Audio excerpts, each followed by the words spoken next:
So ఈ war సిచ్యువేషన్లో market మొత్తం పడిపోయింది. సో ఇలాంటి సిచ్యువేషన్స్లో కూడా గోల్డ్ కూడా కొంచెం తగ్గే సిచ్యువేషన్ ఇప్పుడు మనం చూసాము. ఇలాంటి సిచ్యువేషన్స్లో ఇన్వెస్టర్స్ సపరేట్ గోల్డ్ మీద ఇన్వెస్టర్స్ ఉంటారు.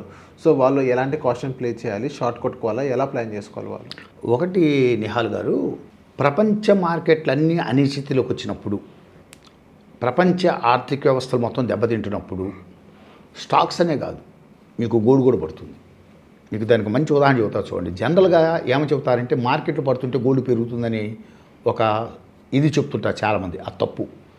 నార్మల్గా మార్కెట్ పడేటప్పుడు గోల్డ్ పెరుగుతుంది, కానీ ఒక పెను సంక్షోభాలు వచ్చినప్పుడు ఆ సంక్షోభాలతో మార్కెట్ పడిపోతున్నప్పుడు గోల్డ్ కూడా పడిపోతుంది.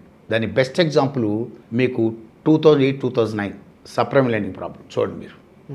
మీకు చాలా దారుణంగా గోల్డ్ కూడా పడింది. మీకు అర్థమైతే గ్రీస్ ప్రాబ్లం అప్పుడు వచ్చినప్పుడు మీకు, ఎందుకంటే ఒక దశ దాటినప్పుడు దాని రిఫ్లెక్షన్స్, ఇప్పుడు ఉద్యోగాలన్నీ కోల్పోయి, మార్కెట్లన్నీ కుప్పగూలిపోయి, రియల్ ఎస్టేట్ అంతా కుప్పగూలిపోయి, ఆదాయాలన్నీ కోల్పోయి ఉంటే ఎవరి దగ్గర డబ్బులు ఉంటే కదా ఏదైనా చేసేది. ఇప్పుడు స్టాక్స్ కొనాలన్నా, బంగారం కొనాలన్నా, ఏది కొనాలన్నా, ట్రై టు అండర్స్టాండ్. మార్కెట్లు కరెక్ట్ మోడ్లో ఉంటే గోల్డ్ పెరుగుతుంది. అసలు మొత్తం సంక్షోభాలు వచ్చి ప్రపంచ మార్కెట్లన్నీ సంక్షోభంలోకి ఇరకపోయి రేపు ఉదయం పరిస్థితి అర్థం కాని పరిస్థితిలో ఉండి, ఇన్ఫ్లేషన్ అన్కంట్రోల్కి వచ్చి, బ్యాంకు రేట్లు మొత్తం గందరగోళం అయ్యి, ఈ గందరగోళం ఉన్న పరిస్థితుల్లో గోల్డ్ రేట్ ఎందుకు పెరుగుతుంది?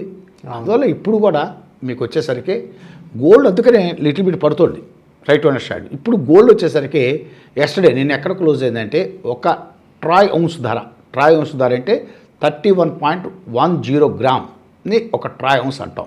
ఆ ధర ఎక్కడ క్లోజ్ అయిందంటే నిన్న $5,019.25 మీద క్లోజ్ అయింది. $5,019.25 మీద క్లోజ్ అయింది. ఇంకా తెలుగు చెప్పుకోవాలంటే $5,019.25 మీద క్లోజ్ అయింది నిన్న ఒక ట్రాయ్ ఔన్స్ ధర. ఇప్పుడు గోల్డ్ ఒకవేళ షార్ట్ కవరింగ్ ర్యాలీ వస్తే ఎక్కడికి వెళ్తుంది అని చెప్తాను.